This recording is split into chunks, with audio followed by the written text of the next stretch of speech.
Subscribe करिए हमारे channel target UP TET CTET को और बेल आइकन को दबाइए।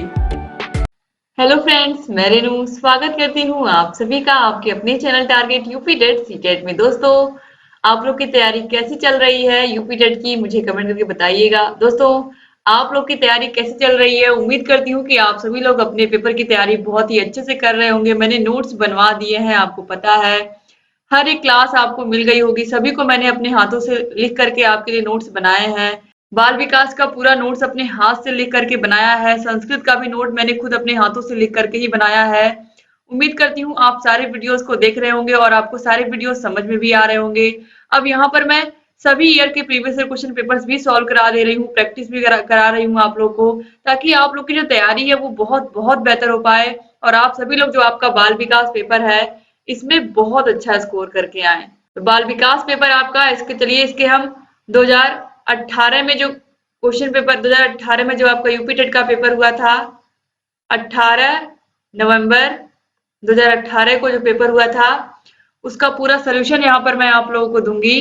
तो यहाँ पर जितने भी क्वेश्चन है 30 के 30 क्वेश्चन यहाँ पर हम करेंगे और बहुत ही आसानी से आपको सारे के सारे समझ में भी आएंगे, क्योंकि हर एक क्वेश्चन को यहाँ पर मैं एक्सप्लेन करके आपको बताऊंगी। देखिए, क्वेश्चन नंबर 1 पूछा है, कोहलर यह सिद्ध करना चाहता था कि सीखना एक ऐसी स्थिति है जिसमें व्यक्ति पशु से श्रेष्ठ है, स्वायत्त यादृच्छिक क्रिया है, संज्ञानात्मक संकार्य है या फिर परिस्थिति के विभिन्न अंगों का प्रत्यक्षीकरण है। दोस्तों, जो कोहलर थे इन्होंने अपना प्रयोग किया था वनमानुष पर और इन्होंने कौन सा सिद्धांत दिया था? सूझ का सिद्धांत। कौन सा सिद्धांत दिया था? सूझ का सिद्धांत। इन्होंने क्या कहा था कि किसी भी समस्या का समाधान जो है वो अचानक से आता है। और कैसे आता है? जब हम कल्पना करते हैं, सोचते हैं, किसी प्रॉब्लम का सलूशन ढूंढते हैं, अचानक से हमें उसका सलूशन याद आ जाता है या फिर अचानक से हमें समझ में आ जाता है। जैसे हम रीजनिंग के क्वेश्चंस को सॉल्व करते हैं तो अचानक से हमें क्या होता है कि हम कई सारे मेथड से उस क्वेश्चन को लगा रहे हैं, अचानक से हम देखते हैं कि एक मेथड से उसका आंसर बहुत ही आसानी से आ जाता है। तो इस तरीके से जो कोहलर का सिद्धांत है वो हमें क्वेश्चंस को हल करना, सृजन करना, कल्पना करना आदि द्वारा सीखने को बताता है, यानी कि इससे हम कुछ ना कुछ अपने जीवन में सीखते हैं। दोस्तों, यहाँ पर आप देखिए, जो कोहलर हैं इन्होंने सीखने को क्या कहा? इन्होंने सीखने को संज्ञानात्मक कार्य कहा है। संज्ञानात्मक कार्य यानी कि कुछ विशिष्ट मानसिक गतिविधियां, जैसे कि ध्यान देना, याद करना, सांकेतिकरण करना, वर्गीकरण करना, योजना बनाना, विवेचना करना, समस्या का हल करना, ये सभी संज्ञानात्मक संकार है। संज्ञानात्मक में ये सारी चीजें तो हम करते हैं। तो यहाँ पर ऑप्शन सी जो है ये बिल्कुल सही है। तो यहाँ पर संज्ञानात्मक का मतलब होता है कि मानसिक कार्य, अपनी बुद्धि का प्रयोग करके हम जिन कार्यों को करते हैं वह होते हैं संज्ञानात्मक कार्य, जिसमें हम क्या करते हैं? सोचते हैं, ध्यान देते हैं, याद करते हैं और इसके अलावा चीजों को वर्गीकृत करते हैं, अलग अलग रखते हैं। तो ये सभी चीजें क्या योजना बनाती हैं, ये सभी चीजें आती हैं कोहलर के सिद्धांत के अंतर्गत। तो संज्ञानात्मक संकार्य क्या होगा? ये बिल्कुल राइट आंसर हो जाएगा, यानी कि ऑप्शन 3। इसके बाद देखिए क्वेश्चन नंबर 2 है, किसी भी नई भाषा को सीखने के लिए कहां से प्रारंभ किया जाना चाहिए? अक्षरों व शब्दों के मध्य साहचर्य से, वाक्यों के निर्माण से, शब्दों के निर्माण से या फिर उपयुक्त में से कोई नहीं। दोस्तों, किसी भी भाषा को सीखने के लिए सबसे पहले हमें क्या करना पड़ता है? अक्षरों व शब्दों के मध्य क्या करना पड़ता है? साहचर्य स्थापित करना पड़ता है, यानी कि अक्षरों और शब्दों के मध्य हमें क्या करना पड़ता है? संबंध स्थापित करना पड़ता है। दोस्तों, अगर हम किसी भी भाषा को सीखना चाहते हैं तो हम क्या करते हैं? उस भाषा की वर्णमाला को पहले सीखते हैं। जैसे कि अंग्रेजी भाषा सीखने से पहले हमें क्या करना पड़ता है? ए से लेकर के ए टू जेड हमें आना चाहिए, स्मॉल लेटर लिखना आना चाहिए, कैपिटल लेटर लिखना आना चाहिए। उसके बाद फिर हम क्या करते हैं? इसी ए का प्रयोग करके हम क्या बच्चों को बताते हैं? एप्पल लिखना बताते हैं, बॉय लिखना बताते हैं, कैट लिखना बताते हैं। तो ये क्या है? पहले हम क्या करते हैं? वर्णमाला का ज्ञान देते हैं, यानी कि अक्षरों का ज्ञान देते हैं। फिर अक्षरों का ज्ञान जब हो जाता है, इन्हीं अक्षरों से फिर हम शब्दों का निर्माण करना सिखाते हैं और फिर वाक्यों का। तो इस तरीके से बच्चों को नई भाषा सिखाने के लिए सबसे पहले क्या करना पड़ेगा? हमें अक्षरों और शब्दों का ज्ञान देना पड़ेगा। और उसके बाद जब अक्षरों शब्दों का ज्ञान बच्चों को मिल जाता है तो वे सेंटेंस बनाना धीरे धीरे सीखते हैं, यानी कि वाक्य बनाना धीरे धीरे वो सीखने लगते हैं। क्वेश्चन नंबर 3 है, समावेशी कक्षा में किस प्रकार के छात्र शामिल होते हैं? केवल विशिष्ट छात्र, सामान्य और विशिष्ट छात्र, केवल सामान्य छात्र या फिर बहुभाषी और प्रतिभाशाली छात्र। दोस्तों समावेशी शिक्षा के बारे में आप लोगों ने पढ़ा है। समावेशी शिक्षा का मतलब होता है सभी को समान रूप से शिक्षा देना।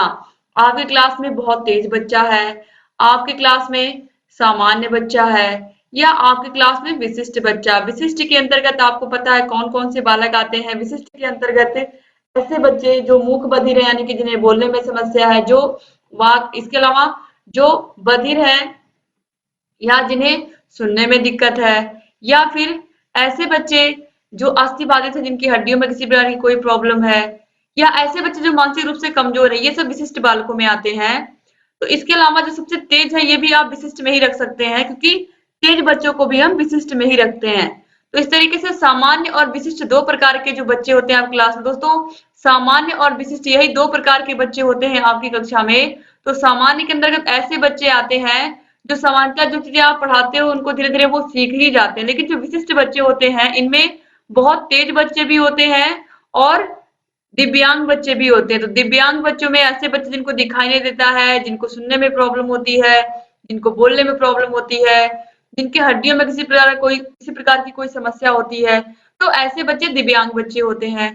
तो तेज बच्चे और दिव्यांग बच्चे विशिष्ट बच्चों के अंतर्गत आते हैं। बहुत तेज बच्चों की बात मैं कर रही हूँ, प्रतिभाशाली बच्चों की। तो प्रतिभाशाली बच्चे और दिव्यांग बच्चे ये विशिष्ट बच्चे होते हैं। और सामान्य बच्चे प्रायः जो 95% बच्चे होते हैं क्लास में वो सामान्य ही होते हैं। 5% ऐसे होते हैं जो तेज होते हैं, बहुत तेज होते हैं, और या तो दिव्यांग होते हैं। तो इस तरीके से ऐसी कक्षा होनी चाहिए समावेशी शिक्षा के अंतर्गत जिसमें सामान्य और विशिष्ट बच्चे दोनों साथ साथ पढ़ाई कर सकें। तो ऑप्शन बी जो है ये बिल्कुल सही है। समावेशी शिक्षा का मतलब है सभी को समान रूप से शिक्षा उपलब्ध कराना। फिर देखिए क्वेश्चन नंबर 4 है, अधोलिखित में से गणित संबंधी अधिगम अक्षमता को कौन सा पद परिभाषित करता है? निरस्ता संबंधी दोष, पठन दोष, गणना दोष, या फिर उपयुक्त में से कोई नहीं। दोस्तों गणित संबंधी अधिगम अक्षमता को हम क्या कहते हैं? डिसकैलकुलिया कहते हैं। क्या कहते हैं? डिसकैलकुलिया कहते हैं। और पठन संबंधी जिसमें बच्चों को पढ़ने में समस्या होती है उसे डिसलेक्सिया कहते हैं।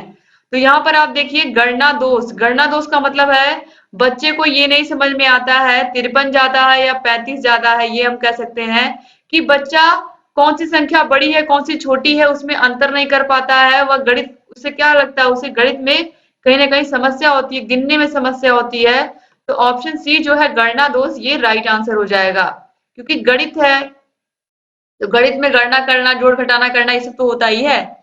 क्वेश्चन नंबर 5 है, समावेशीकरण की सफलता के लिए आवश्यक है। समावेशीकरण की सफलता के लिए क्या आवश्यक है? क्षमता निर्माण का अभाव, अभिभावकों की भागीदारी का ना होना, अलगाव या संवेदनशीलता। तो समावेशीकरण की सफलता के लिए क्या आवश्यक है? तो समावेशी शिक्षा की सफलता का मतलब होता है, समावेशीकरण का मतलब क्या होता है? समावेशीकरण की सफलता के लिए सबसे ज्यादा जरूरी है दोस्तों संवेदनशीलता। एक शिक्षक का संवेदनशील होना बहुत जरूरी है। किसी भी मुद्दे पर कोई भी समस्या आती है शिक्षक के समझ से तो उसे संवेदनशीलता के साथ काम लेना पड़ता है। क्योंकि अगर कक्षा में इतनी तरीके के बच्चे आ रहे हैं आपकी क्लास में, और ऐसे बच्चे जिन्हें देखने में समस्या है, जिन्हें बोलने में समस्या है, जिन्हें सुनने में समस्या है, आपको उन सभी बच्चों की बातों को भी समझना है और उनकी समस्याओं का भी हल ढूंढना है। तो आपको संवेदनशील होना पड़ेगा। आप ऐसे व्यक्ति हैं जिससे बच्चे अपनी समस्या आकर के बता रहे हैं, तो आपको उनकी समस्या को सुनना भी पड़ेगा और पूरी संवेदनशीलता के साथ ही आपको उनके उत्तर भी ढूंढने पड़ेंगे। तो एज ए टीचर आपको संवेदनशील होना बहुत जरूरी है। तो समावेशीकरण की सफलता के लिए संवेदनशीलता आवश्यक है, तो ऑप्शन डी सही हो गया। इसके अलावा देखिए क्षमता निर्माण का अभाव, अभिभावकों की भागीदारी का ना होना, अलगाव, ये सभी क्या समावेशीकरण की सफलता के लिए बिल्कुल भी आवश्यक नहीं है। ये सब क्या है? जब तक हमें अभिभावकों का सहयोग नहीं मिलेगा, क्षमता का निर्माण हम अपने अंदर नहीं करेंगे, तब तक हम समावेशीकरण को सफल नहीं बना पाएंगे। तो इसीलिए ऑप्शन डी सही हो जाएगा। क्वेश्चन नंबर 6 है, निम्नलिखित में से संवेग का तत्व नहीं है? व्यवहारात्मक, संज्ञानात्मक, दैहिक या फिर संवेदी। दोस्तों यहाँ पर देखिए इसमें से कौन सा संवेग का तत्व नहीं है? तो यहाँ पर आप देखिए जो व्यवहार है, दैहिक है या फिर संज्ञानात्मक है, ये सभी संवेग के तत्व होते हैं। क्योंकि संवेग क्या होता है? संवेग एक ऐसी मानसिक प्रक्रिया होती है जो विचारों, अनुभव, व्यवहारात्मक प्रक्रिया तथा प्रसन्नता एवं अप्रसन्नता से जुड़ी होती है। दोस्तों यहाँ पर आप देखिए, जो संवेग होता है इसके 3 निश्चित तत्व होते हैं। दैहिक अनुभव होता है, मनोवैज्ञानिक या संज्ञानात्मक प्रतिक्रिया और व्यवहारात्मक प्रतिक्रिया। तो यहाँ पर आप देखिए, दैहिक या शारीरिक अनुभव आप कह सकते हो, ठीक है, इसको शारीरिक भी कह सकते हो, और व्यवहारात्मक और संज्ञानात्मक, ये तीनों ही संवेग के तत्व होते हैं। तो व्यवहारात्मक, संज्ञानात्मक और दैहिक। आपको पता है कि संवेग कितने बताए हैं मैकडूगल ने? 14 मूल प्रवृत्तियां इसी से जन्म लेती हैं। 14 मूल प्रवृत्तियां, यानी कि इसमें आप देखिए, सुख, सुख का मतलब इंसान खुश रहता है, दुखी रहता है, क्रोधित रहता है, आश्चर्यचकित रहता है, जिज्ञासु रहता है, ये सभी क्या है? संवेग के अंतर्गत ही तो आते हैं। तो यहाँ पर देखिए, 3 तत्व बताए गए हैं संवेग के, जिसमें दैहिक अनुभव यानी कि हमारे शारीरिक अनुभव होते हैं, मनोवैज्ञानिक और संज्ञानात्मक प्रक्रिया हम किस तरीके से करते हैं, व्यवहारात्मक रूप से किस तरीके से हम किसी से व्यवहार करते हैं, या हमारा व्यवहार कैसा है लोगों के प्रति, ये सब क्या है? संवेग के तत्व होते हैं। अब इसके बाद क्वेश्चन नंबर 7 है, संज्ञानात्मक क्षेत्र का सही क्रम क्या है? तो आप लोगों ने पढ़ा भी है, संज्ञानात्मक क्षेत्र के अंतर्गत क्या क्या आता है? ज्ञान, बोध, अनुप्रयोग, विश्लेषण, संश्लेषण और मूल्यांकन। लास्ट में सबसे क्या आता है? मूल्यांकन आता है। तो ऑप्शन डी जो है ये बिल्कुल सही होगा, ज्ञान, बोध। यहाँ पर देखिए, अवबोध भी सही है, बोध भी सही है। तो ज्ञान, बोध, अनुप्रयोग, विश्लेषण, संश्लेषण, मूल्यांकन। तो हम सबसे पहले ज्ञान लेते हैं, कोई भी चीज, किसी की नॉलेज लेते हैं, कोई चीज सीखते हैं तो उसकी नॉलेज लेते हैं, फिर उस नॉलेज को क्या करते हैं? समझते हैं। जब वो नॉलेज हमें समझ में आ गई थी, टीचर ने कोई सवाल हमें समझाया, नियम समझाया, फिर उस पर सवाल लगाए और हमें धीरे धीरे वो चैप्टर बिल्कुल समझ में आ गया, तो उस चैप्टर का हमें बोध हो गया। फिर जब हमें चैप्टर टीचर ने अच्छे से समझा दिया, तो अगर उसके सवाल हमें कहीं भी मिलते हैं उस चैप्टर के, तो हम उन सवालों को लगा लेते हैं जो नियम शिक्षक ने बताए थे। तो हमने क्या किया? उन नियमों का प्रयोग करके उन सवालों को लगाना भी सीख लिया। फिर हमने क्या किया? विश्लेषण किया, संश्लेषण किया, यानी कि अलग अलग प्रकार के सवाल लगाए और कठिन कठिन सवालों को भी हमने लगाना सीखा। और फिर अंत में क्या होता है? हमारा मूल्यांकन, यानी कि हमारी परीक्षा होती है कि हमने कितने अच्छे से सारे चैप्टर्स को पढ़ा है। फिर लास्ट में मूल्यांकन होता है हमारा। तो ये पूरी प्रक्रिया होती है संज्ञानात्मक क्षेत्र की। क्वेश्चन नंबर 8, निम्नलिखित में से कौन सा अच्छे परीक्षण की विशेषता नहीं है?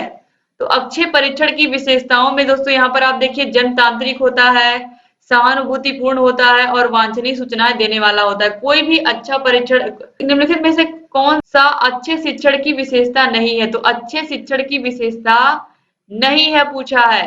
तो एक यहाँ पर पूछा है कि निम्नलिखित में से कौन सा अच्छे शिक्षण की विशेषता नहीं है? स्वेच्छाचारी, जनतांत्रिक, सहानुभूतिपूर्ण या वांछनीय सूचनाएं देने वाला। तो राइट आंसर यहाँ पर हो जाएगा दोस्तों, देखिए, अच्छे शिक्षण की विशेषता नहीं है। सबसे पहले हम देखेंगे अच्छे शिक्षण की विशेषता क्या होती है। अच्छा शिक्षण जो होता है वो सहानुभूतिपूर्ण होता है, यानी कि शिक्षक सभी बच्चों के साथ क्या करता है? समान रूप से अच्छे से व्यवहार करता है। और जनतांत्रिक होना चाहिए, इसका मतलब क्या है कि जो शिक्षा हम दे रहे हैं बच्चों को, वो सभी लोगों को समान रूप से मिलनी चाहिए, ठीक है, और निष्पक्ष रूप से मिलनी चाहिए। समान और निष्पक्ष रूप से, कि किसी के मध्य कोई भेदभाव नहीं होना चाहिए, कि यानी कि कोई बच्चा अमीर घर से आ रहा है तो कोई गरीब घर से आ रहा है तो उसके साथ हम भेदभाव करें, ऐसा बिल्कुल होना चाहिए। सारे बच्चों को समान रूप से हमें शिक्षित करना। क्लास में जितने बच्चे बैठे हैं सभी बच्चों को समान रूप से शिक्षित करना शिक्षक का कर्तव्य है। वहां पर कौन अमीर है, कौन गरीब है, इससे हमें कोई मतलब नहीं है। हमें जो भी बच्चा स्कूल में आया है उसे हमें नॉलेज देनी है, एक बराबर सभी को ज्ञान देना है। इसके बाद देखिए, वांछनीय सूचनाएं देने वाला, यानी कि जो आवश्यक सूचनाएं होती हैं, जो जरूरी सूचनाएं होती हैं, वह देने वाला होना चाहिए। तो यहाँ पर आप देखिए, ऑप्शन बी, सी, डी, ये तीनों ही क्या है? विशेषताएं हैं अच्छे शिक्षण की। लेकिन यहाँ पर ऑप्शन सी जो दिया है, यह स्वेच्छाचारी या अच्छे शिक्षण की विशेषता नहीं है। क्यों नहीं है? क्योंकि यहाँ पर शिक्षण जो हम कर रहे हैं वो हमारी इच्छा के ऊपर आधारित नहीं होता है। ये आज की जो शिक्षा है वो क्या है? आपको पता है, बाल केंद्रित शिक्षा है। यहाँ पर बच्चों की इच्छा के अकॉर्डिंग आपको पढ़ाना है, ना कि अपने अकॉर्डिंग। स्व इच्छा, स्वेच्छाचारी, यानी कि खुद की इच्छा के ऊपर नहीं निर्भर होता है जो शिक्षा होती है। आज के समय में जो शिक्षा है उस पर केवल शिक्षक का अधिकार नहीं है, बल्कि टोटल अधिकार किसका हो गया? बालक का। बालक जिस तरीके से सीखना चाहेगा, शिक्षक को उसी प्रकार से सिखाना पड़ेगा। तो आज की शिक्षा बाल केंद्रित है, तो इसीलिए जो शिक्षण है वह स्वेच्छाचारी नहीं होना चाहिए, यानी कि खुद की इच्छा पर नहीं निर्भर होना चाहिए, बल्कि बच्चों की इच्छा पर, बच्चों के अकॉर्डिंग हमें पढ़ाना होता है। क्वेश्चन नंबर 9 है, अभिप्रेरणा का प्रत्याशा सिद्धांत किसके द्वारा दिया गया था? विक्टर ब्रूम, मैस्लो, हर्जबर्ग या फिर स्किनर? तो राइट आंसर दोस्तों यहाँ पर है जो अभिप्रेरणा का प्रत्याशा सिद्धांत है वह दिया गया था विक्टर एवं ह्यूम द्वारा। तो यहाँ पर आप देखिए विक्टर ब्रूम, तो ऑप्शन ए जो है ये सही हो जाएगा दोस्तों। जो प्रत्याशा सिद्धांत है इसके 3 घटक हैं। कितने घटक हैं इस प्रत्याशा सिद्धांत के? 3 घटक हैं। पहला है प्रत्याशा यानी कि प्रयास, प्रयास में हम क्या करते हैं? प्रदर्शन करते हैं, जैसे कि हम एग्जाम दे रहे हैं। फिर उसके बाद हम दूसरे स्टेप में क्या करते हैं? जब हम कोई काम करते हैं तो उसका हमें फल मिलता है ना, रिजल्ट मिलता है, यानी कि परिणाम मिलता है। और परिणाम मिलने के बाद अगर हमने अच्छा काम किया तो हमें क्या मिलता है? इनाम भी मिलता है ना। तो इस तरीके से यहाँ पर आपने देखा प्रदर्शन, परिणाम और इनाम, तो यही 3 घटक बताए हैं प्रत्याशा सिद्धांत के अंतर्गत विक्टर ब्रूम ने। क्वेश्चन नंबर 10 है, अग्रिम व्यवस्थापक प्रतिमान किस परिवार से संबंधित है? दोस्तों अग्रिम व्यवस्थापक जो प्रतिमान है यह किसने दिया था? यह दिया था आशुबेल ने। किसने दिया था? आशुबेल ने। अगर एग्जाम में पूछेगा तो आप इसको लिख लीजिएगा, ठीक है। अब देखिए इसके बाद इसमें कहा क्या गया है? इसमें कहा गया है अग्रिम व्यवस्थापन कक्षा संचालक द्वारा दी जाने वाली वह सूचना होती है जो छात्रों को नई आने वाली सूचनाओं को व्यवस्थित करने में सहायता प्रदान करती है। यानी कि जो हमें नई नॉलेज मिलने वाली है उसको हम क्या करते हैं? अपनी जो पुरानी नॉलेज है उसके साथ व्यवस्थित करना सीखते हैं अपने माइंड में। तो यहाँ पर आप देखिए जो ऑप्शन सी है सूचना प्रक्रियाकरण, ये बिल्कुल राइट आंसर हो जाएगा। यानी कि हम क्या करते हैं? नई आने वाली सूचनाओं को व्यवस्थित करते हैं। किसकी सहायता से? अग्रिम व्यवस्थापक प्रतिमान की सहायता से। क्वेश्चन नंबर 11 है, कौशलों के स्थानांतरण के लिए कौन सा उपयोगी है? कौशल अंतरण एक गति है ना कि उद्देश्य। रेखीय अभिक्रम, शाखीय अभिक्रम या तैयारी और अर्जन? दोस्तों यहाँ पर आप देखिए कौशलों के स्थानांतरण के लिए कौन सा उपयोगी है? तो देखिए कौशल अंतरण एक गति है ना कि उद्देश्य। तो ऑप्शन ए जो है ये बिल्कुल सही हो जाएगा। तो ऐसे भी स्थानांतरण का मतलब क्या होता है? एक जगह से दूसरी जगह पर जाना। स्थानांतरण का मतलब क्या होता है? ट्रांसफर, आप समझ सकते हो, ट्रांसफर ऑफ लर्निंग हो, या कोई भी चीज एक स्थान से दूसरे स्थान पर कोई गाड़ी जा रही है, या कुछ भी आप समझ सकते हो। ट्रांसफर का मतलब क्या होता है? गति ही तो होती है। एक स्थान से इंसान कहाँ जाता है? एक स्थान से इंसान दूसरे स्थान पर जाता है, तो यह क्या हुई? गति ही तो हुई, मोशन ही तो हुआ। तो कौशल अंतरण एक गति है ना कि उद्देश्य। यह उद्देश्य नहीं होता बल्कि क्या होता है? गति होता है। तो इस तरीके से यहाँ पर जो ऑप्शन ए है ये बिल्कुल सही हो जाएगा। क्वेश्चन नंबर 12 है, निम्नलिखित में से कौन सा शिक्षण का सूत्र नहीं है? सरल से कठिन की ओर, अनिश्चित से निश्चित की ओर, दृश्य से अदृश्य की ओर, निगमन से आगमन की ओर। दोस्तों जो शिक्षण के सूत्र है आपको पता ही है, ज्ञात से अज्ञात की ओर होता है, ये आपको पता। सरल से कठिन की ओर होता है, यह भी आपको पता है। इसके अलावा स्थूल से सूक्ष्म की ओर, या फिर दृश्य से अदृश्य की ओर, या फिर मूर्त से अमूर्त की ओर, ये भी आप कह सकते हो। तो ये ऑप्शन सी भी सही हो जाएगा। फिर उसके बाद है विशेष से सामान्य की ओर, अनुभव से तर्क की ओर, पूर्ण से अंश की ओर, अनिश्चित से निश्चित की ओर, तो ये भी सही हो जाएगा। इसके अलावा विश्लेषण से संश्लेषण की ओर, ये भी सही हो जाएगा। लेकिन निगमन से आगमन की ओर नहीं होता, बल्कि क्या होता है? आगमन से निगमन की ओर होता है, आगमन से निगमन की ओर। तो यहाँ पर ऑप्शन डी जो है इस क्वेश्चन के अकॉर्डिंग हम क्या सही लगाएंगे? इसमें से कौन सा शिक्षण सूत्र नहीं है? तो निगमन से आगमन की ओर। हम आगमन से निगमन की ओर जाते हैं ना कि निगमन से आगमन की ओर। दोस्तों याद रखिएगा जो शिक्षण सूत्र होता है वो क्या होता है? आगमन से निगमन की ओर होता है, ना कि निगमन से आगमन की ओर। तो आगमन से निगमन की ओर, सरल से कठिन की ओर, अनिश्चित से निश्चित की ओर, और दृश्य से अदृश्य की ओर। इसी को हम मूर्त से अमूर्त की ओर भी कहते हैं, स्थूल से सूक्ष्म की ओर भी कहते हैं। ये तीनों एक ही है, इसको कंफ्यूज मत होइएगा। स्थूल से सूक्ष्म की ओर, ये सब एक ही है, तीनों के तीनों। तो ऑप्शन डी जो है निगमन से आगमन की ओर शिक्षण सूत्र नहीं है, बल्कि क्या है, आगमन से निगमन की ओर, निगमन से आगमन की ओर नहीं बल्कि आगमन से निगमन की ओर शिक्षण सूत्र होता है। क्वेश्चन नंबर 13 है, सूक्ष्म शिक्षण चक्र का प्रथम पद होता है प्रतिपुष्टि, शिक्षण, योजना बनाना या प्रस्तावना। तो सूक्ष्म शिक्षण चक्र का प्रथम पद होता है योजना बनाना। सबसे पहले हम लेसन प्लानिंग करते हैं, उसके बाद ये सब चीजें आती हैं, प्रस्तावना, प्रतिपुष्टि, ठीक है। शिक्षण, प्रस्तावना, प्रतिपुष्टि ये सब बाद में आती है। सबसे पहले क्या आता है, योजना बनाना यानी कि लेसन प्लान बनाना। तो हम सूक्ष्म शिक्षण में क्या करते हैं, आपको पता है कितने चरण होते हैं, इसमें 6 चरण होते हैं, जिसको मैंने बार बार आपको बताया भी है। और भारतीय जो सूक्ष्म शिक्षण है भारत के अनुसार यानी कि अपने देश में, इसमें 36 मिनट का टाइम हमें मिलता है। इसमें हम क्या करते हैं, 36 मिनट के टाइम में पहले योजना बनाते हैं यानी कि लेसन प्लानिंग, फिर हम क्या करते हैं, शिक्षण करते हैं यानी कि टीचिंग करते हैं, फिर प्रतिपुष्टि यानी कि फीडबैक लेते हैं बच्चों का, और फिर से जो कमी रह गई उसको सही करते हैं, पुनः योजना बनाते हैं, फिर पढ़ाते हैं यानी कि फिर री टीचिंग करते हैं, फिर बच्चों का फीडबैक लेते हैं। तो इस तरीके से ये पूरा मिला करके 6 चरण होता है। इसके बाद क्वेश्चन नंबर 14 है, निम्नलिखित में से कौन सा अवबोध स्तर के शिक्षण में शामिल है, पृथक्करण, अनुप्रयोग, तुलना या फिर अन्वेषण।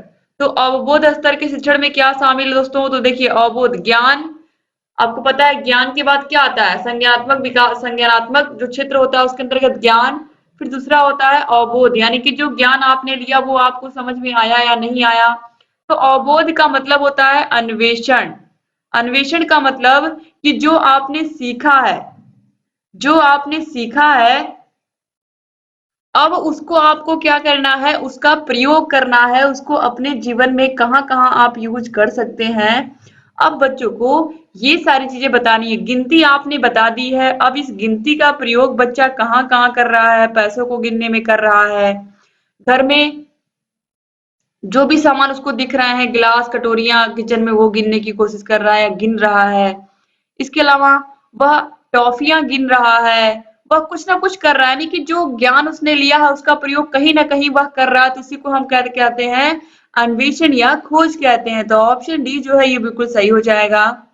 क्वेश्चन नंबर 15 है, शैक्षिक सुधारों में प्रभावी विकेंद्रीकरण तभी संभव होगा जब खंड व संकुल संदर्भ केंद्रों की भागीदारी बढ़ेगी, स्थानीय संदर्भ व्यक्ति उपलब्ध हो, अध्यापकों के पास संसाधन और प्रासंगिक सामग्री भी मौजूद हो। तो दोस्तों शैक्षिक सुधारों में प्रभावी विकेंद्रण के लिए आवश्यक है कि अध्यापकों के पास संसाधन एवं प्रासंगिक सामग्री मौजूद होने के साथ साथ शिक्षण क्रियाकलापों में स्थानीय संदर्भ व्यक्ति की भागीदारी भी हो। साथ ही साथ शिक्षण कार्यों में प्रत्येक खंड एवं संकुल संदर्भ केंद्रों की भागीदारी भी बढ़े। अर्थात यहाँ पर देखिए जो ऑप्शन डी लग रहा है यानी कि ए बी सी तीनों ही सही हो, यानी कि शिक्षा में सुधार तभी हो सकता है जब जो शिक्षक हैं उनके पास जो भी संसाधन मौजूद हैं उनकी मदद से वो क्या करें, अपना पूरा 100% वो दें अच्छे से। और इसके अलावा जो स्थानीय व्यक्ति हो, आसपास ग्राम प्रधान हो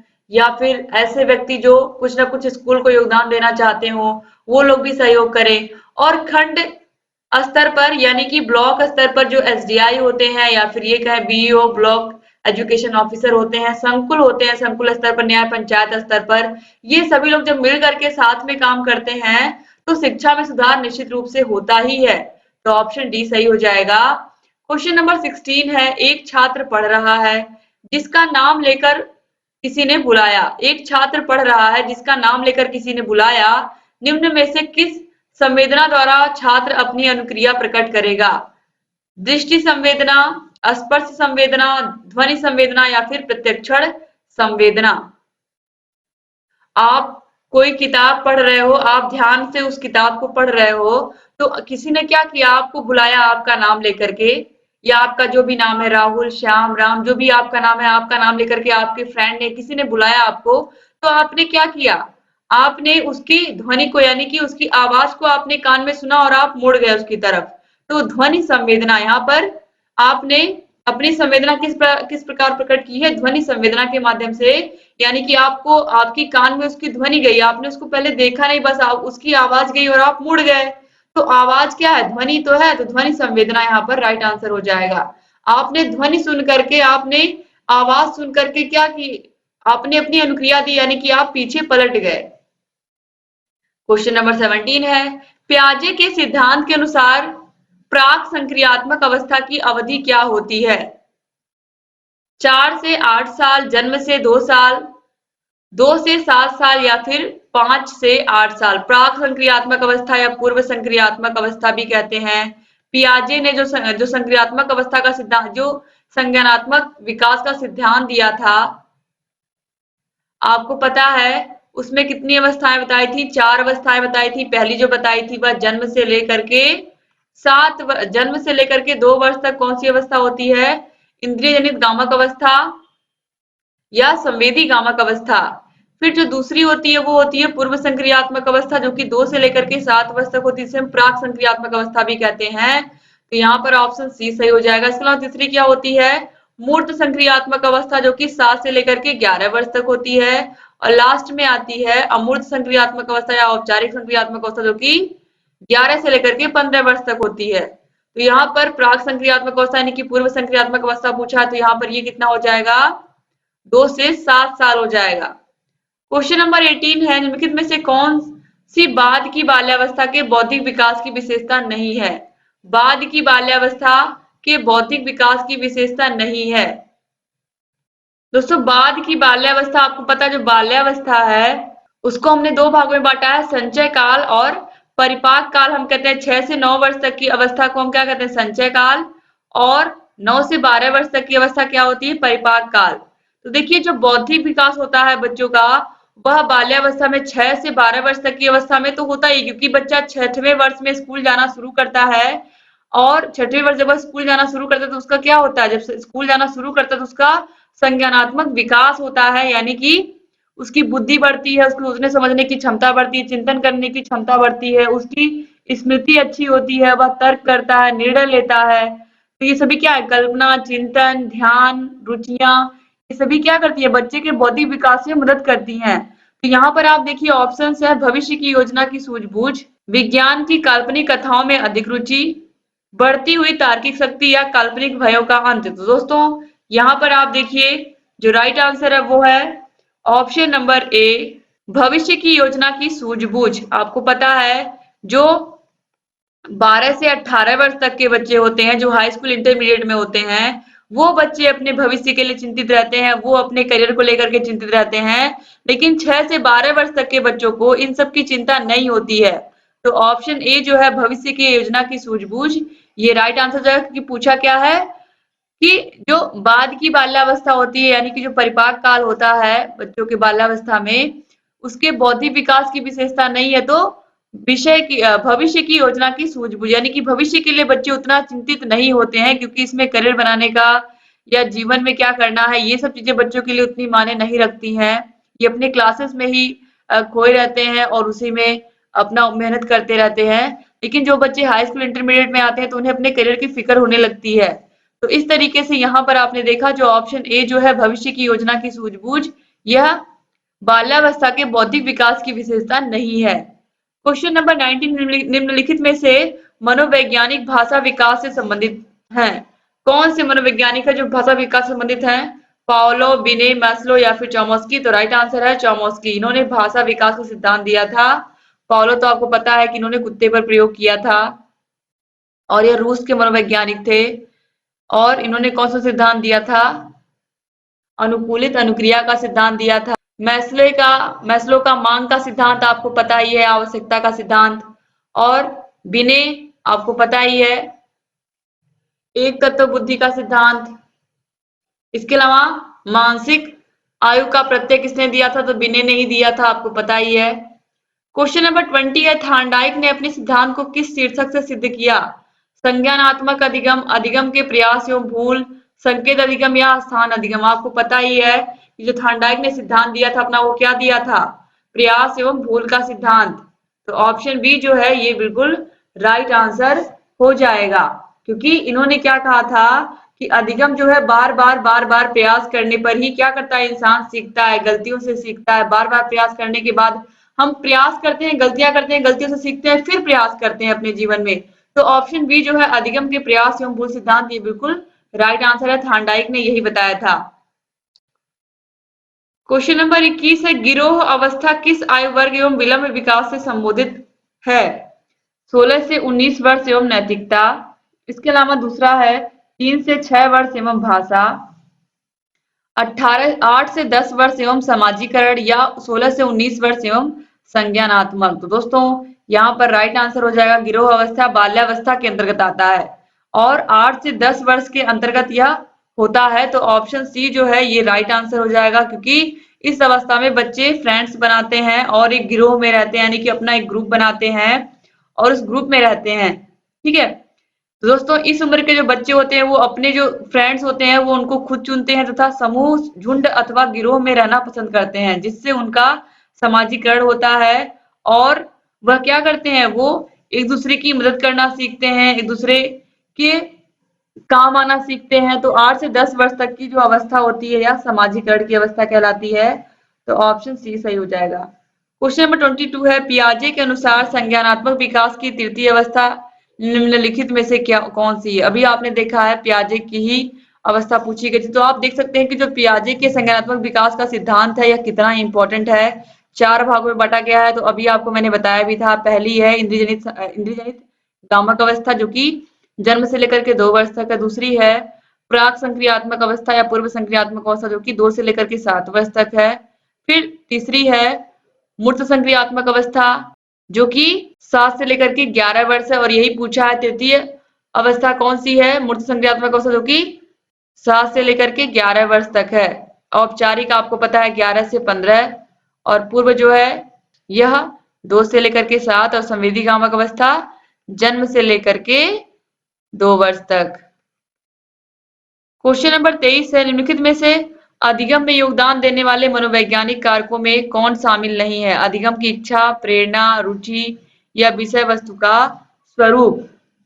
तो निम्न में से अधिगम में योगदान देने वाले मनोवैज्ञानिक कारकों में कौन सा शामिल नहीं है? तो यहाँ पर दोस्तों देखिए, अधिगम की इच्छा, प्रेरणा, रुचि, यह क्या होती है? ये सब अधिगम में योगदान देने वाले मनोवैज्ञानिक कारण हैं, लेकिन विषय वस्तु का स्वरूप यह मनोवैज्ञानिक कारकों में शामिल नहीं किया गया है। ठीक है, तो ऑप्शन डी सही हो जाएगा। यानी कि हमें सीखने के लिए क्या होना चाहिए? हमें सीखने के लिए तत्पर होना चाहिए, यानी कि हमारे अंदर इच्छा होनी चाहिए सीखने की, हमारे अंदर अभिप्रेरणा होनी चाहिए सीखने की, और रुचि यानी कि लगन होनी चाहिए। ये बातें पहले मायने रखती हैं। जब ये बातें मायने रखेंगी तो विषय वस्तु हमें अपने आप समझ में आएगी। विषय वस्तु कितनी भी इंटरेस्टिंग हो, कितनी भी अच्छी कहानी हो, अगर हमारे अंदर इच्छा ही नहीं उस कहानी को सुनने की, तो क्या हम उस कहानी को सुन पाएंगे? शायद नहीं सुन पाएंगे। तो हमारे अंदर प्रेरणा का होना, रुचि का होना यानी कि इंटरेस्ट का होना, और अधिगम की इच्छा यानी कि सीखने की इच्छा का होना। अगर हमारे अंदर सीखने की इच्छा नहीं तो हम कुछ भी नहीं सीख सकते हैं। तो इसलिए सीखने के लिए अधिगम की इच्छा, प्रेरणा, रुचि, पुनर्बलन, परिपक्वता, उद्देश्यों का स्पष्टीकरण, ये सभी चीजें होना क्या है? बहुत जरूरी है। क्वेश्चन नंबर 24 है, निम्नलिखित में से सामाजिक मूल्य कौन सा है? सहायता परक व्यवहार, सहायता परक व्यवहार, प्राथमिक लक्ष्य, मूल प्रवृत्ति या आक्रामकता की आवश्यकता। तो आक्रामकता की आवश्यकता देखकर ही लग रहा है यह क्या है? यह सामाजिक मूल्य तो बिल्कुल नहीं है। तो ऑप्शन डी यहाँ पर क्या हो जाएगा? ये सही हो जाएगा। सामाजिक मूल्य हमें क्या बतलाते हैं? हमें यह बतलाते हैं सामाजिक मूल्य कि क्या चीज हमारे लिए सही है, क्या हमारे लिए नहीं सही है, क्या हमें करना चाहिए, क्या हमें नहीं करना चाहिए। तो सामाजिक मूल्य के अंतर्गत क्या क्या आता है? अहिंसा आता है, परोपकार आता है, सहायता परक व्यवहार, सत्यवाद, त्याग, परोपकार, अहिंसा, ये सारी चीजें आती हैं। तो इसीलिए यहाँ पर जो ऑप्शन डी है ये सही हो जाएगा। क्वेश्चन नंबर 25 है, पश्च अन्वेषण तथा साधन साक्ष्य विश्लेषण निम्नलिखित में से किसके उदाहरण है? स्वतः शोध, एल्गोरिथम, मानसिक वृत्ति या फिर प्रकार्यात्मक स्थिरता। दोस्तों यहाँ पर राइट आंसर हो जाएगा ऑप्शन ए, स्वतः शोध। दोस्तों जो पश्च अन्वेषण तथा साधन साक्ष्य विश्लेषण है यह हमें क्या बतलाता है? यह हमें यह बतलाता है कि कोई भी समस्या हमारे सामने आती है तो हम किस प्रकार से निर्णय लेते हैं, या फिर हमारे पास अधूरी और अस्पष्ट जानकारी होते हुए भी हम कैसे किसी जटिल समस्या, किसी कठिन से कठिन समस्या का सलूशन कैसे ढूंढ पाते हैं और कैसे हम कोई निर्णय ले पाते हैं। तो यह होता है स्वतः शोध, यानी कि खुद से क्या करना? निर्णय लेना। क्वेश्चन नंबर 26 है, सीखने के वक्र अभ्यास द्वारा सीखने की मात्रा, गति और प्रगति की सीमा को ग्राफ पर प्रदर्शित करते हैं। यह किसने कहा है? स्किनर ने, रॉश ने, एबिंगहास ने या फिर एमएल बिग्गी ने। दोस्तों ये जो प्रश्न है देखिए, सीखने का वक्र अभ्यास द्वारा सीखने की मात्रा, गति और प्रगति की सीमा को ग्राफ पर प्रदर्शित करता है दोस्तों। तो यहाँ पर ऑप्शंस में स्किनर, रॉस, एबिंगहास और एमएल बिग्गी दिया हुआ है। दोस्तों यहाँ पर आप ध्यान से समझिए कि यह जो अधिगम वक्र है इसकी व्याख्या सर्वप्रथम हरमन एबिंगहास ने किया था। ठीक है, यानी कि एबिंगहास ने क्या किया था, अधिगम वक्र की व्याख्या की थी। परंतु प्रश्न में क्या पूछा है कि अधिगम वक्र से संबंधित यह जो कथन है यह किसने कहा है, तो यह कथन कहा है आर्थर विल्स ने। तो आर्थर विल्स तो यहाँ पर दिया नहीं हुआ है, तो इन्होंने आर्थर विल्स ने 1934 में अपना अधिगम वक्र संबंधी विवरण प्रस्तुत किया था। और जो एबिंगहास इन्होंने 1885 में अपना विवरण प्रस्तुत किया था। तो यहाँ पर दोस्तों देखिए ऑप्शंस में कहीं पर दिया ही नहीं हुआ है आर्थर विल्स, तो यहाँ पर अब मजबूरी में हमारे पास ऑप्शन सी ही था एबिंगहास, इसीलिए यहाँ पर एबिंगहास ही लगाना पड़ा। वरना यहाँ पर राइट आंसर क्या होगा, आर्थर विल्स। क्या होगा, आर्थर विल्स। अगर यह फिर से परिभाषा पूछती है अगर एग्जाम में, तो आप क्या लगाओगे, आर्थर विल्स ही लगाओगे। ठीक है, तो यहाँ पर आंसर सही दिया ही नहीं है। तो यहाँ पर देखिए 1885 में जो एबिंगहास ने उन्होंने अधिगम वक्र के बारे में बताया था। तो इस तरीके से दोस्तों यहाँ पर देखिए राइट आंसर नहीं दिया हुआ है, लेकिन अब क्योंकि ऑप्शन ही चूज करने थे तो एक ऑप्शन तो आपको लगाना ही पड़ेगा। तो इसलिए यहाँ पर मैंने एबिंगहास बताया, लेकिन यहाँ पर आर्थर विल्स द्वारा यह कथन कहा गया है, याद रखिएगा। क्वेश्चन नंबर 27 है, निम्न में से कौन सा थॉर्नडाइक के अधिगम के प्राथमिक नियमों में शामिल नहीं है। प्राथमिक नियम कौन कौन से हैं आपको पता है, अभ्यास का नियम, प्रभाव का नियम और तत्परता का नियम। तो तत्परता का नियम, अभ्यास का नियम, प्रभाव का नियम, ये तीनों ही आप लोगों ने पढ़ा है। तो यहाँ पर देखिए कौन सा नियम अधिगम के प्राथमिक नियमों में यानी कि मुख्य नियमों में शामिल नहीं है, वो है सहचर्यात्मक स्थानांतरण का नियम। यह मुख्य नियम में शामिल नहीं है, तो ऑप्शन ए जो है ये बिल्कुल सही हो जाएगा। क्वेश्चन नंबर 28 है, अनुकूलित अनुक्रिया सिद्धांत किसके अनुकूलन पर बल देता है। तो अनुकूलित अनुक्रिया का सिद्धांत किसने दिया था, पॉलो ने दिया था। पॉलो ने प्रयोग किस पर किया था, कुत्ते पर किया था। तो यह किस पर बल देता है, तर्क पर, व्यवहार पर, चिंतन पर या अभिप्रेरणा पर। तो राइट आंसर दोस्तों यहाँ पर हो जाएगा ऑप्शन बी, व्यवहार पर। किस पर बल देता है, व्यवहार पर बल देता है। क्वेश्चन नंबर 29 है, क्रिया प्रसूत अनुबंधन का दूसरा नाम क्या है। तो क्रिया प्रसूत अनुबंधन का सिद्धांत किसने दिया था, स्किनर ने दिया था। और स्किनर ने ही इस सिद्धांत को क्या कहा है, नैमित्तिक अनुबंधन का सिद्धांत भी कहा है। तो ऑप्शन बी जो है ये बिल्कुल राइट आंसर हो जाएगा। क्वेश्चन नंबर 30 है, निम्न में से कौन सी अधिगम की एक विशेषता नहीं है। अधिगम का अवलोकन प्रत्यक्ष रूप से किया जा सकता है। अधिगम व्यवहार में अपेक्षाकृत स्थायी परिवर्तन है। अधिगम प्राणी की अभिवृद्धि है या फिर अधिगम एक लक्ष्योन्मुखी प्रक्रिया है। तो राइट आंसर दोस्तों यहाँ पर हो जाएगा ऑप्शन ए, अधिगम का अवलोकन प्रत्यक्ष रूप से किया। दोस्तों अधिगम की जो प्रक्रिया होती है, सीखने की जो प्रक्रिया होती है सतत होती है यानी कि लगातार होती है। और अधिगम जो है इसको क्या कहा है, वुडवर्थ ने कहा है कि सीखना विकास की एक प्रक्रिया है। यानी कि यह प्रत्यक्ष रूप से इसको हम नहीं देख सकते हैं, लेकिन जो सीखना है वह निरंतर चलता रहता है, हमेशा चलता रहता है। जैसे कि किसी व्यक्ति को देख करके आप ये नहीं कह पाओगे कि वह कौन से प्रोफेशन में है या कौन सी जॉब कर रहा है, लेकिन जब आप उसके ज्ञान को देखोगे तो आप समझ जाओगे कि यह व्यक्ति किस प्रोफेशन में है। तो अधिगम जो है वह क्या होता है, वह विकास की प्रक्रिया है। यानी कि हर दिन हम कुछ ना कुछ सीखते रहते हैं, लेकिन हमें देख करके नहीं कोई बता पाएगा कि हमने क्या सीखा है। यानी कि यह क्या है, इसको हम केवल और केवल अनुभव के द्वारा ही समझ सकते हैं। तो यह क्या है, अधिगम का अवलोकन प्रत्यक्ष रूप से किया जा सकता है, यह अधिगम की विशेषता बिल्कुल नहीं है। तो ऑप्शन ए जो है ये सही हो जाएगा। बाकी अधिगम व्यवहार में अपेक्षाकृत अस्थायी परिवर्तन है, ये आपको पता ही है क्योंकि ये सब परिभाषा के अंतर्गत ही आता है। तो ऑप्शन ए यहाँ पर सही हो जाएगा। तो इस तरीके से आपने 2018 में जो पेपर आया था उसका पूरा सोल्यूशन देख लिया। अगर आपको सारे के सारे विषयों की फ्री पीडीएफ चाहिए तो पीडीएफ के लिए आप हमारे टेलीग्राम चैनल को ज्वाइन कर लीजिए। टेलीग्राम चैनल का लिंक आपको डिस्क्रिप्शन बॉक्स, कमेंट बॉक्स में मिल जाएगा। दोस्तों अगर आपको मेरी मेहनत अच्छी लगी हो, वीडियो अच्छा लगा हो, तो प्लीज अपने कॉलेज फ्रेंड्स को उसको जरूर शेयर करिएगा। अपने प्रिय मित्रों को जरूर शेयर करिएगा। केवल 5 मित्रों को भी अगर आप शेयर कर दोगे तो आप मेरी मेहनत को सफल बना दोगे। दोस्तों आप लोग प्लीज शेयर करिएगा, और अगर वीडियो को लाइक नहीं किया तो प्लीज लाइक कर दीजिए। अच्छे प्यारे प्यारे कमेंट्स करना मत भूलिएगा, और जहां कहीं कोई भी समस्या है हमसे बताते रहिए। ऐसे चैनल से बने रहिए और लगातार वीडियोस को ऐसे ही देखते रहिए। दोस्तों अगर चैनल को सब्सक्राइब नहीं किया तो प्लीज सब्सक्राइब कर दीजिए। हर एक वीडियो की लिंक आपको डिस्क्रिप्शन बॉक्स, कमेंट बॉक्स में मिल जाएगी। हर एक विषय के आपको हैंड रिटन नोट्स मिल जाएंगे। यहाँ आई बटन पर भी क्लिक करके आपको सारे वीडियोस की लिंक मिल जाएगी। जैसे चैनल से बने रहिए, सारे वीडियोस को देखते रहिए और चैनल से बने रहिए दोस्तों। जय हिंद दोस्तों।